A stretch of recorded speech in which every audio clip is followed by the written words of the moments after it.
श्री अनुराग सिंह ठाकुर। धन्यवाद सभापति महोदय। मैं वित्त विधेयक के पक्ष में अपनी बात रखने के लिए खड़ा हुआ हूं। ये वित्त विधेयक ऐतिहासिक, दूरदर्शी और परिवर्तनकारी है। ये केवल कराधान के बारे में नहीं, ये राष्ट्र निर्माण के बारे में है। ये केवल आर्थिक नीति के बारे में नहीं, आर्थिक स्वतंत्रता के बारे में है। ये केवल राजस्व के बारे में नहीं, ये 140 करोड़ भारतीयों के समृद्धि और सामाजिक समावेशी विकास के बारे में है। सभापति महोदय जी, आज से अगर 11 वर्ष पहले आप देखेंगे, जब प्रधानमंत्री नरेंद्र मोदी जी इस देश में प्रधानमंत्री पद के शपथ ली, उस समय हमें किस हाल में देश मिला था। हालत कोई बहुत अच्छी नहीं थी, अनिश्चितता का दौर था और वहां से फ्रेजाइल 5 इकोनॉमीज में भारत को गिना जाता था। अनिश्चितता के दौर से अभूतपूर्व विकास के दौर तक लाने का काम किसी ने किया है तो प्रधानमंत्री नरेंद्र मोदी जी ने किया है। Prime minister Modi has guided the nation from uncertainty to unprecedented times. और ये इसलिए हुआ है अनप्रेसिडेंटेड ग्रोथ, क्योंकि ईमानदारी से सरकार चलाई, विश्वास के साथ सरकार चलाई और सबका साथ, सबका विकास, सबका विश्वास और सबके प्रयासों से देश को आगे बढ़ाने का काम किया है। मोदी सरकार एक ऐसी सरकार है जो काम करती है। ये एक ऐसी सरकार है जो वायदे पूरे करती है। एक ऐसी सरकार है जो बदलाव लाती है। और जब मैं बदलाव की बात करता हूं, ट्रांसफॉर्मेशन की बात करता हूं, तो हमारी सरकार ने बहुत सारी रिफॉर्म, परफॉर्म, ट्रांसफॉर्म, ये केवल नारा नहीं है, रिफॉर्म्स के माध्यम से बहुत बड़ा बदलाव लाया, जिसके बारे में आगे मैं उसका उल्लेख करूंगा। आज जब लोकतंत्र के मंदिर में आपने मुझे यहां पर बोलने का अवसर दिया, तो मैं कहूंगा हम फाइनेंस बिल में केवल फाइनेंशियल स्टेटमेंट्स की बात नहीं कर रहे, हम 140 करोड़ भारतीयों की भविष्य और उनकी आकांक्षाओं के बारे में बात कर रहे हैं। हालांकि अधिकतर सरकारों का दुनिया भर में या भारत में भी जो पहले की सरकारें रही होंगी, उनका एक प्रयास रहता है कि कैसे सरकारी खजाना भरा जाए। लेकिन नरेंद्र मोदी जी की सरकार ने इस बार के बजट में और इस फाइनेंस बिल में वो सारे कदम उठाए हैं कि सरकार के खजाने से ज्यादा लोगों की बचत बढ़ाने में विश्वास रखा, लोगों की जेब में पैसा जाए, इसमें प्रयास किया है। और इसलिए कि जन जन के जब बचत होगी तो भारत का जन जन भारत को राष्ट्र निर्माण में एक बड़ी भूमिका निभाएगा और 2047 तक विकसित भारत का संकल्प पूरा करके दिखाएगा। आदरणीय सभापति जी,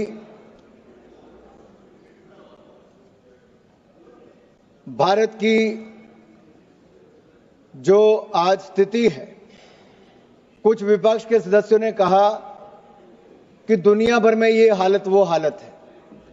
मैं इतना ही कहूंगा अपने विपक्ष के सदस्यों को, आज पूरी दुनिया एक उम्मीद के साथ भारत की ओर देख रही है और दुनिया की बड़ी अर्थव्यवस्थाओं में सबसे तेजी से बढ़ने वाली अर्थव्यवस्था आज भी भारत है और अगले 1 दशक तक भारत ही रहने वाला है। और शायद इसीलिए आप लोग एक प्रश्न खड़ा करते थे कि क्या मिडिल क्लास के ऊपर भरोसा करना चाहिए, क्या टैक्स पर कर राहत देनी चाहिए। मैं इतना ही कहूंगा, ईमानदार करदाताओं के ऊपर एक बार नहीं, बार बार नरेंद्र मोदी जी की सरकार ने विश्वास किया है और इस बार तो 12 लाख पर जीरो टैक्स किया है। कोई टैक्स नहीं देना पड़ता, ये भी नरेंद्र मोदी जी की सरकार ने किया। और जो सरकारी कर्मचारी हैं उनको तो 12,75,000 तक कोई टैक्स नहीं है। और ये जहां देश के अन्य वर्गों को आगे बढ़ने का अवसर मिलेगा, वहीं पर मध्यम वर्ग को भी और उनके अनथक प्रयासों से राष्ट्र निर्माण में उनकी एक बड़ी भूमिका होगी।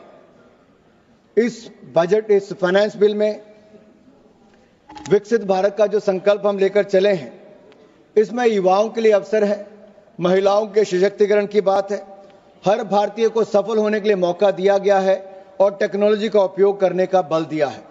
फाइनेंस बिल 2025 में भारत सरकार की जो कमिटमेंट है टैक्स सर्टेनिटी की, ये पहला, और दूसरा ईज ऑफ डूइंग बिजनेस और बिजनेस ऑपरेशन को और सरल करने का प्रयास इसमें किया गया है, और तीसरा मिडिल क्लास को अभूतपूर्व टैक्स राहत देने का काम भी हमने इस बिल के माध्यम से किया। जहां तक मैं रिफॉर्म्स की बात करूं, अगर पिछले 10 वर्षों पर नजर सभापति जी मारी जाए तो अगर उस प्रकाश में कुछ डालना चाहूंगा, पिछले 10 वर्षों में जहां एक और faceless assessment, tax payer charter, faster returns, almost 99% जो रिटर्न्स हैं वो सेल्फ असेसमेंट के माध्यम से की जाती है। मैं अपने विपक्ष के सदस्यों को बताना चाहता हूं, विवाद से विश्वास स्कीम ये हम लोग लेकर आए, और अब जन विश्वास बिल, जहां जन विश्वास बिल 1.0 पहले आया था, उसमें 180 प्रावधानों को डीक्रिमिनलाइज करने का काम किया था। अब मोदी सरकार जन विश्वास बिल 2.0 लेकर आ रही है, जिसमें 100 प्रावधानों को डीक्रिमिनलाइज किया जाएगा। एक बड़ी राहत हमारे व्यापारी वर्ग को उसमें दी जा रही है। यही नहीं, जो एफडीआई सेक्टर में भी 74% निवेश की बजाय अब एफडीआई 100% हो सकता है। लेकिन हमने एक बात कही है कि जो प्रीमियम आप इकट्ठा करोगे, सारा का सारा प्रीमियम आपको भारत में ही लगाना पड़ेगा, तभी 100% आपको उसमें एफडीआई लिमिट मिल पाएगी। एफएसडीसी की मैं बात करूं तो वहां पर भी फाइनेंशियल रेगुलेशन को और सब्सिडी इंस्ट्रक्शन के इंपैक्ट को इवैल्यूएट करने का एक मैकेनिज्म खड़ा करने का हमने इसमें प्रावधान किया है। और अन्य जो टैक्स रिफॉर्म्स इसमें कही गई हैं, कस्टम्स एक्ट 1962 में कोई प्रावधान यही नहीं था कि किसी निश्चित काल में आप लोग प्रोविजनल असेसमेंट को फाइनलाइज कर सकें। एक बड़ा कदम इसमें उठाया गया है, जिसमें अब सर्टेनिटी भी होगी, यानी कि निश्चितता भी आएगी, और हमारी लागत भी कम होगी। और इससे निश्चित काल के लिए, यानी कि 2 साल प्लस 1 साल और एक्सटेंड करके उसके अंदर आपको प्रोविजनल असेसमेंट करनी है। ये प्रयास इसमें किए गए। दूसरा, जो सेल्फ ऑक्युपाइड प्रॉपर्टीज है, पहले आपको उसमें प्रावधान केवल 1 वर्ष का था, अब गवर्नमेंट ने 2 ऐसी सेल्फ ऑक्युपाइड प्रॉपर्टीज को बिना किसी कंडीशन के आपको करने का ये भी प्रावधान दे दिया है। एक और जो बड़ी बात इसमें की गई है, streamlining the process of transfer pricing, इसको भी स्थिरता और देने के लिए इसमें भी ब्लॉक पीरियड 3 साल का किया गया है, जो ग्लोबल बेस्ट प्रैक्टिसेस के अनुसार है। इसके लिए भी मैं मोदी सरकार को और वित्त मंत्री जी का बहुत बहुत आभार प्रकट करता हूं। स्कोप ऑफ हार्बर रूल्स की मैं बात करूं तो इसको भी अंतर्राष्ट्रीय मानदंडों के अनुसार वैसे ही इसको एक्सपेंड किया गया है। इसमें लिटिगेशन को कम करने के लिए और निश्चितता को बढ़ाने के लिए और अंतर्राष्ट्रीय टैक्सेशन के आधार पर इसको और मजबूत किया गया, इसके स्कोप को एक्सपेंड किया गया है। हमारे इनलैंड वाटर में और ज्यादा सुधार हो तो उसमें टनेज जो टैक्स स्कीम थी, ये सी शिप्स के लिए होती थी, लेकिन अब इसको इंडियन वेसल एक्ट 2021 इसको बदलाव करके हमने इसमें जो हमारे घरेलू यहाँ पे बाजार में, उसके लिए भी इसको फायदा मिलेगा इनलैंड वेसल्स को। यही नहीं, जो स्टार्टअप्स, क्योंकि पिछले की सरकारों में स्टार्टअप्स का तो कोई नामो निशान था ही नहीं, लेकिन भारत के युवाओं पर विश्वास करके हमने स्टार्टअप इंडिया जो योजना लाई, सब लोग ये हंसते थे विपक्ष के लोग, आज देश के युवाओं ने 1,60,000 से ज्यादा स्टार्टअप्स खड़ी कर दी हैं। दुनिया का 3rd largest startup ecosystem Bharat बन गया है, और 117 यूनिकॉर्न्स आज भारत में है। यह भी एक बहुत बड़ी बात है माननीय अध्यक्ष। हमने 5 साल इसकी अवधि को बढ़ा दिया है इनकॉर्पोरेशन करने के लिए, 2030 तक इसकी समय सीमा को हमने बढ़ा दिया है। यही नहीं अध्यक्ष जी, सभापति जी, हमने जो आईएफएससी गिफ्ट सिटी, उसमें भी शिप लीजिंग यूनिट्स के लिए, इंश्योरेंस ऑफिसेज के लिए और ऐसे ट्रेजरी सेंटर जो ग्लोबल कंपनीज के जो वहां पर सेटअप हुए हैं, उनको भी बेनिफिट देने के लिए 5 साल का प्रावधान और किया है। 2030 तक हमने उसको भी कर दिया है। हम शॉर्ट टर्म निर्णय नहीं ले रहे, लॉन्ग टर्म के निर्णय लिए गए हैं। ये विश्वास मोदी सरकार का है कि दुनिया को अगर निवेश कहीं पर करना है तो वो भारत है, भारत और भारत में ही वो सुविधाएं होनी चाहिए। तो मैं ये कहना चाहता हूं, जहां तक मैं इनडायरेक्ट टैक्सेशन पे आऊंगा तो मैं ये कहूंगा, these are not just financial policies, these are the policies that change lives. as part of the comprehensive review of customs rate structure announced in the July 2024 budget, sir इसमें जो 2-3 चीजें बड़ी इंपॉर्टेंट है, 7 टैरिफ रेट्स को हमने खत्म किया है और पिछले जो बजट था 2023-24 का 7 टैरिफ लाइंस हमने उसमें भी खत्म की थी और अब मात्र 8 रह गई, जिनमें से एक जीरो बजट वाली भी है, जीरो रेट वाली भी है। और यही नहीं, एक बड़ा बदलाव हमने किया कि जो लेवी है वो सेस या सरचार्ज एक पे ही लग पाएगी। इसलिए हमने ये तय किया है कि जो social welfare surcharge 82 tariff line पर था, अब उसको एग्जेम्प्ट कर दिया है क्योंकि वो सेस लगता है उस पर, तो इसको यहां पर सरचार्ज लगाना छूट दे दी है।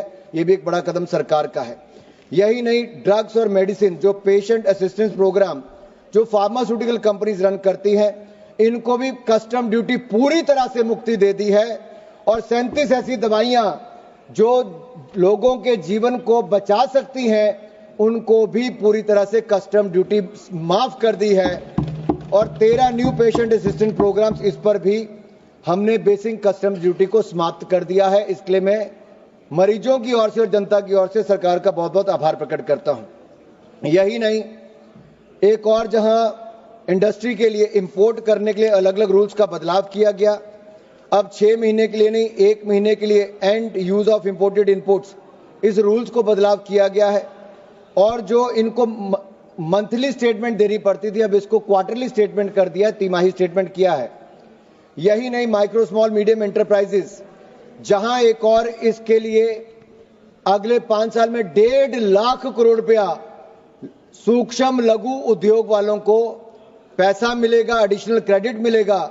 वहीं पर एमएसएमई की जो डेफिनेशन है उसको बदलने का भी, इन्वेस्टमेंट और उसकी टर्नओवर को भी 2.5 गुना और दुगना करने का ऐतिहासिक निर्णय ये मोदी सरकार ने लिया। इसके लिए मैं उनका आभार प्रकट करता हूं। अध्यक्ष जी, पूर्व की सरकार, अगर आप यूपीए की सरकार को देखेंगे तो उसमें स्कैम, पॉलिसी पैरालिसिस की बात, फोन बैंकिंग की बात और ऐसी ही बातें आती थी कि मित्रों की सरकार उनको कहा जाता था। आज यही नहीं, आज वो शेकी ग्राउंड पर होती थी, आज स्टेबल ग्राउंड कहीं पर दी है तो नरेंद्र मोदी जी की सरकार ने दी है। हमने जहां एक और बैंकिंग व्यवस्था को सुधारा है, लेकिन मुझे चिंता इस बात की है कि हमारे जो विपक्ष के एक नेता हैं, हमारे पीएससी कमेटी में आप भी हैं, आज जब निशिकांत दुबे जी कह रहे थे तो उन्होंने कहा रेवेन्यू फोरगॉन की बात निशिकांत दुबे जी कर रहे थे, लेकिन पीएससी कमेटी के चेयरमैन अगर रेवेन्यू फोरगॉन और राइट ऑफ में अंतर नहीं समझते तो एक बड़ा प्रश्न चिन्ह खड़ा हो जाता है। साहब, विपक्ष कहां पर है, किस हालत में है, समझता भी है कि नहीं समझता है, ये अपने आप में सवाल खड़ा करता है। रेवेन्यू फोरगॉन क्या है साहब? जो एक टैक्स सरकार को आना है, जो पोटेंशियल टैक्स रेवेन्यू आना है, वो सरकार की किसी नीति जहां पे आप टैक्स एग्जम्पशन देते हो, डिडक्शन देते हो, इंसेंटिव देते हो, जिसके कारण आपका चला जाता हो टैक्स, वो रेवेन्यू फोरगॉन है। लेकिन जहां पर आप राइट ऑफ की बात करते हैं तो बैंक जहां पे अपनी राइट ऑफ, बड़ा विस्तार में निर्मला जी स्टेटमेंट है, वो मैं बताता हूं कि उन्होंने साफ तौर पे कहा है कि राइट ऑफ करने का मतलब ये नहीं कि पैसा छोड़ दिया है। बैंक उनको लेने के लिए चाहे कहीं पर भी जाए, चाहे उनको कोर्ट जाना पड़े, डेट रिकवरी ट्रिब्यूनल में जाना पड़े, enforcement of security interest act के अंतर्गत फाइल करना पड़े, ऐसा सारी तरह उसमें प्रावधान है, उसमें करना है। लेकिन ये इस तरह का जो देखने को मिला, इसमें अपने आप में विपक्ष पर प्रश्न चिन्ह खड़े होते हैं। सर, यहां पर एक बात कही गई, कब्र से खोदने की बातें की गई, कहा कि कब्रें क्यों खोदते हो, गड़े मुर्दे क्यों उखाड़ते हो। मैं भी ये कहना चाहता हूं, दुनिया कहां की कहां पहुंच गई। ये लोग अभी भी 17वीं शताब्दी में मुगलियाई सोच के साथ ही चल रहे हैं। इनके आइडियल तो राणा सांगा, शिवाजी महाराज, महाराणा प्रताप होने चाहिए थे, लेकिन बाबा और औरंगजेब को याद करने में ये लोग लगे हैं। मैं तो इसमें एक बात कहूंगा, जो दरिंदा खा गया अपना पूरा परिवार, फक्र से आज शरियाए दीवानों को मोहब्बत है उसकी कब्र से। और जिसने जाजिया टैक्स लगाने का काम किया था, जिसने जजिया टैक्स लगाने का काम किया था, आज उसको ये लोग याद करते हैं जिसने धर्म के नाम पर हिंदुओं पर टैक्स लगाने का काम किया था, आज उसकी कब्र को याद करने का काम ये करते हैं। आप फाइनेंस बिल पे और यही नहीं, इसके अलावा याद करिए इंदिरा गांधी जी का समय 93.5% 93.5% टैक्स लगाने का काम, आप फाइनेंस पे 93.5% टैक्स लगाने का काम इंदिरा गांधी जी ने किया था। आज नरेंद्र मोदी जी की सरकार है जिसने 12 लाख तक जीरो टैक्स किया है, कोई टैक्स नहीं लगाया, टैक्स माफ करने का काम किया। और जहां तक जीएसटी अपीलेट ट्रिब्यूनल की बात है, जीएसटी अपीलेट ट्रिब्यूनल भी हमने बना दिया है, संजय मिश्रा जी उसके चेयरमैन हैं। यही नहीं सर, मैं एक बात आपसे और कहना चाहता हूं, अगर आप राणा सांगा की बात कही गई, ये विपक्ष के नेताओं से मैं कहना चाहता हूं, हमारे पूर्वज, हमारे नायक भारत के गौरव, ये इनको अपमानित करने का बार बार प्रयास करते हैं, उनकी छवि को धूमिल करने की इनकी आदत बन गई है। सर मैं पूछना चाहता हूं, वोट बैंक के लिए स्वाभिमान को कितनी छोड़ दोगे, कितना नीचे गिर जाओगे?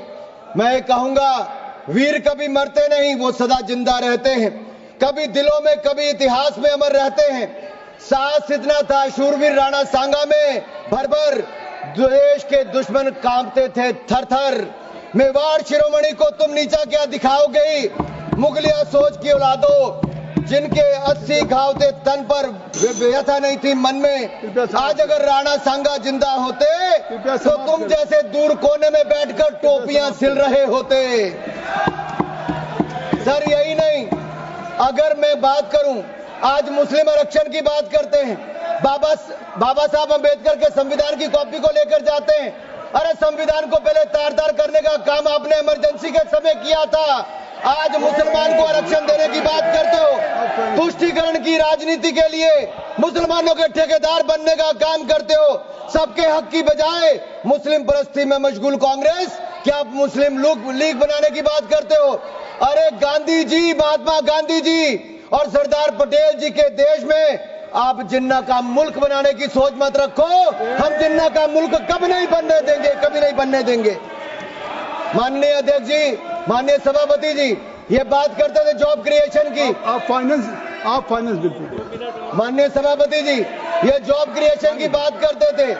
मैं कहना चाहता हूं, हमने पिछले साल ही 4.6 करोड़ नई जॉब्स, नया रोजगार अगर हुआ है तो इस देश में नरेंद्र मोदी जी की सरकार हमारे प्रयासों कर। स्टार्टअप्स भी 1,60,000 तक हो गए। यही नहीं, कोविड के बाद भी उससे लड़ने, उससे निकालकर हमने मॉरिटोरियम पीरियड भी दिया। 4 लाख करोड़ रुपया बैंकों के माध्यम से देश के काम करने वाले व्यापारियों को नरेंद्र मोदी जी की गारंटी पर 20% एडिशनल वर्किंग कैपिटल हमारी सरकार ने दिया था। आपके समय 12 में से 11 बैंक पीसीए फ्रेमवर्क में थे। देश की जनता का पैसा लगा, बैंक डूब जाते, लेकिन नरेंद्र मोदी जी की सरकार आने के बाद 12 के 12 बैंक आज मुनाफे में, मजबूत स्थिति में है। यही नहीं, ईज ऑफ डूइंग बिजनेस में हमने लगातार प्रयास किया। $709 बिलियन आज एफडीआई हमारे देश में आई है। जहां तक आप किसानों की बात करते हो, 3,60,000 करोड़ रुपया पीएम किसान सम्मान निधि के माध्यम से हमने किसानों को देने का काम किया है। हमने किसानों को बैंकिंग सेक्टर के माध्यम से, जहां 2013-14 में 7,30,000 करोड़ मिला था, आज उससे बढ़ाकर 25,48,000 करोड़ रुपया किसानों को देने का काम मोदी सरकार ने किया है। यही नहीं, सबका साथ सबका विकास क्या होता है। 2014 में 8 एम्स थे, आज 24 एम्स है। 380 मेडिकल कॉलेज थे, आज 706 मेडिकल कॉलेज है। दुगने से ज्यादा मेडिकल की सीटें हो गई। अगले 5 साल में 75,000 एमबीबीएस की सीटें और जोड़ दी जाएंगी। हम करने जा रहे 10,000 एमबीबीएस की सीटें इस साल करेंगे। यही नहीं, 708 यूनिवर्सिटी थी, आज 1150 यूनिवर्सिटीज हो गई। 96,000 किलोमीटर नेशनल हाईवे थे, आज 1,60,000 किलोमीटर हो गए। 74 एयरपोर्ट थे, आज 160। समाप्त करें मेरे सर 5 मिनट और बचे सर मेरे अभी। नहीं। सर मेरा 5:34 तक समय सर मेरा। आप नहीं सर, यही नहीं सर, ट्रिपल आईटी सर 9 से बढ़कर 25 हो गए। और सर हमने इसमें भी प्रावधान किया है कि अब आईआईटी में 5 आईटी में 6500 सीटों को और बढ़ाने का काम हम इसी साल इसी बजट में करने का प्रावधान कर रहे हैं सर। यही नहीं सर, हमने जो जन औषधि केंद्र है, आपके समय मात्र 80 जन औषधि केंद्र थे, आज 15,000 जन औषधि केंद्र हो गए। और पीएम जन आरोग्य योजना के माध्यम से भी आज करोड़ों रुपए बचाने का काम आम जनमानस का हुआ है। सस्ती दवाई देने का काम भी, मुफ्त इलाज करवाने का काम भी आज आयुष्मान भारत के अंदर हुआ तो नरेंद्र मोदी की सरकार के कारण हुआ है। यही नहीं sir, production link incentive scheme हमने निर्भरता, चाहे इलेक्ट्रॉनिक गुड्स हो या फार्मास्यूटिकल की बात हो। सर आप इसमें देखिए, आज से 7 साल पहले देश में मोबाइल फोन बाहर से आता था, लेकिन पीएलआई स्कीम आने के बाद आज 1500 करोड़ रुपए का एक्सपोर्ट नहीं, 1.5 लाख करोड़ रुपया निर्यात हमने मोबाइल फोन का किया है। और अब तो सेमीकंडक्टर चिप्स यहां पे बननी शुरू हो जाएंगी। दुनिया का कोई देश ऐसा नहीं होगा जहां पर आने वाले समय में सेमीकंडक्टर और चिप्स भारत की नहीं होगी, मेक इन इंडिया का बना हुआ जाएगा।